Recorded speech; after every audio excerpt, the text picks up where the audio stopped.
හෙට ඉඳන් මම මේ කියන ටික පුරුදු වෙන්න. කාටවත් කුණුහරුපෙන් කතා කරන්න එපා. කාටවත් තෝ කියලා කියන්න එපා. කෙනෙකුගේ හිතක් රිදෙනවා නම් ඇත්තක්වත් කියන්න එපා. පැහැදිලිද? සමහරව කියනවා නේද ඔය ඒකට නම් කියන්නේ මෝඩකම කියලා. මම බෙල්ල ගහලා ගියත් කියන්න තියෙන දේ කියනවා කියලා. ඒක හපංකමක්ද? එහෙම කියන්නේ බෙල්ල ගහලා ගිහිල්ලා මිනිස්සෙකුගේ කියපු එකෙන් වැඩක් තියනවද? වැඩක් නැහැ.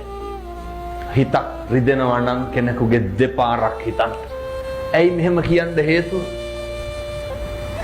මරණ මංචකේ එළවයි මෙලවයි දෝලණය වෙනකොට මොකක්ද මතක් වෙන්න ඕන? මම මගේ ජීවිතේ කිසි කෙනෙකුගේ හිතක් රිද්දලා නැහැ. මම කාටවත් තෝ කියලා කතා කරලා නැහැ. ඔක ගෙදරින් පටන් ගන්න නැතුව කියමු බලන්න කොහෙන්ද පටන් ගන්න.